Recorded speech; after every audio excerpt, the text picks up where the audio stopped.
Hello, Aston Villa fans, and welcome back to Villa AM. It's Villa in the Morning, where I try and give you a roundup of some of the most eye-catching news, I think, from the previous day, as and when it happens. And I'm going to try and do it in less than 8 minutes, but I never really get there in less than 8 minutes.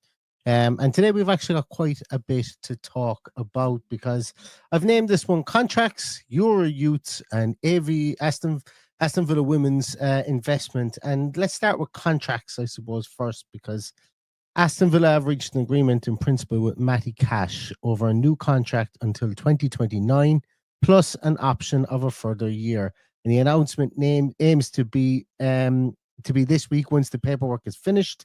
And John McGinn is also close to joining the 28-year-old Matty Cash in signing a new deal. So Aston Villa tying down their players. I don't really read too much into the length of contracts that Aston Villa sign, or that any football team signs. More so the length of contract, all that's there to do is to protect the value of the player. But Aston Villa is tying down more and more players that they have each and every year. It seems to be cyclical at the moment. You offer players a new contract this year, then you've a new cohort. Players get offered a new contract the year after, and so on and so forth. But Aston Villa tying down their players. First one in Matty Cash, with John McGinn soon to follow as well. And Jacob Tanswell then also goes on to mention that Aston Villa have outlined their desire to renew Morgan Rogers' contract. The talks are in the preliminary stages, but in view to progressing at the end of the window. Villa, this was actually, from July the 29th, and Villa want the new deal to reflect the 23-year-old status as a key player despite multiple Premier League admirers. Now, Sky News have ran with this as well to say that these talks have progressed slightly further, and that things seem to be progressing well in those contract talks as well. So Aston Villa tying down their players, getting things done, rewarding their players, and keeping their value high as well for any, if there is any potential transfers to happen into the future as well. Now, as we're talking about some senior players there in John McGinn, Matty Cash, and Morgan Rogers, the Aston Villa youth team were in action today, or yesterday, should I say, where they drew 1-1 in Albania against a team that I'm not going to try and pronounce, even though I watched the game and watched Jack Woodward and Tony Daly pronounce it. I still won't give it a go. But they drew 1-1 out in Albania. The only goal being scored by Rory Wilson, with a penalty also being missed by Ben Braggio. When I watched it, I thought there was some pretty decent performances. Two very resolute teams. The Albanian team actually had a bit about them as well. They had one or two really tricky forwards too. But Villa bring back that 1-1 draw back to Villa Park or Bodymore Heath, or wherever it's going to be played. I'd imagine it'd be played in Villa Park. And I think that is on, I can't remember when it's on, but I think it's on in 2 weeks' time. And Aston Villa will have the return leg then. So still in it. And this is the final qualifying stage, I suppose, for the Youths Champions League, the European Youths Champions League as well. And it's via the league winners pathway is how they're qualifying for it this time around. So well done to Jimmy Shannon and his boys, and they're going to be on the way back to bring that 1-1 back to Birmingham for the return leg. And last but not least, what I want to talk about is the Aston Villa women's team. We don't do enough Aston Villa women's team stuff here. Maybe we should start to do more. But Aston Villa's women's team got a pretty decent investment.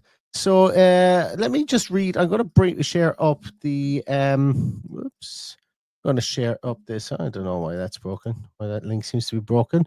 But Aston Villa women can confirm that Mark Zar has made a minority investment into the football club and will soon join its board of directors. Zar is a co-president of investment firm Blue Owl Capital Incorporated and is a member of the company's board of directors.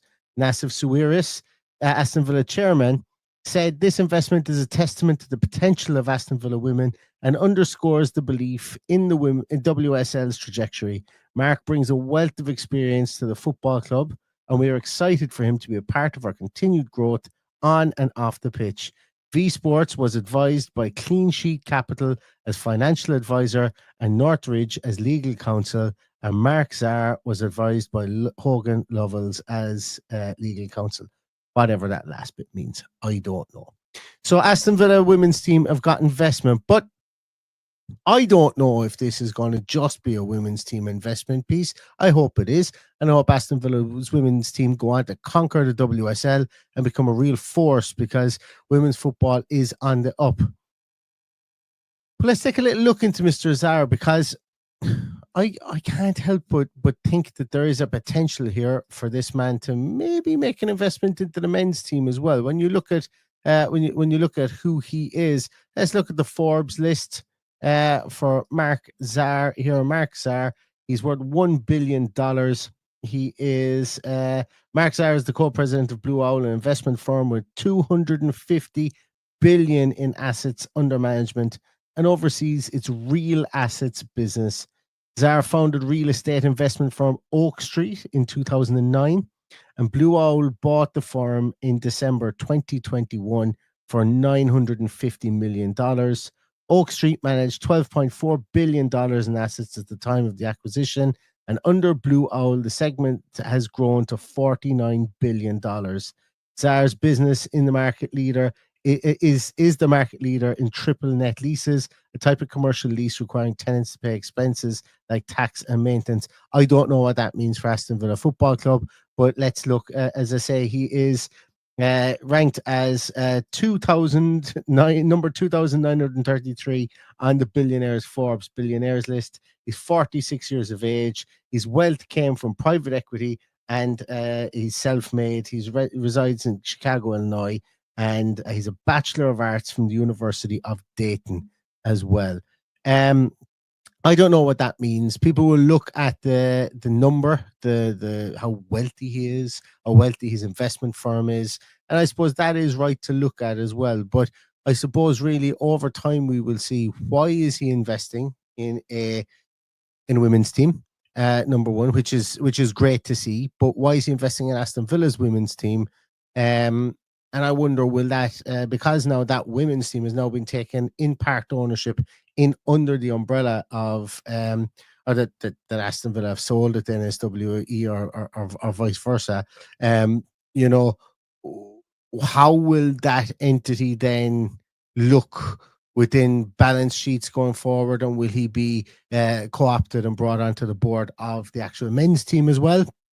Who knows? But there does seem to be some sort of financial moving and shaking and investments and being made in the background.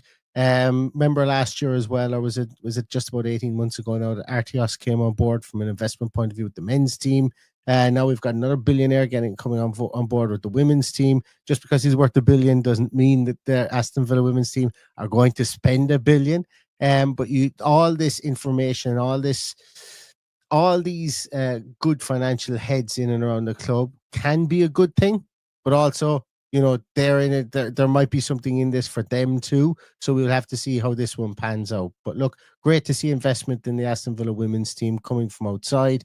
Great to see somebody else who's come in who's a self-made billionaire, and be interesting to see what happens there with the shakeup of companies, because I couldn't even tell you what the company structure is with Aston Villa women's team and Aston Villa and so on and so forth currently. So it would be interesting to see how that does manifest itself over the course of the next few months and years, as Nassif Sawiris and Wes Edens continue to grow the portfolio of Aston Villa, the size of the club, the grandeur of the club, and to try and grow the finances as well to allow us to compete at the highest level.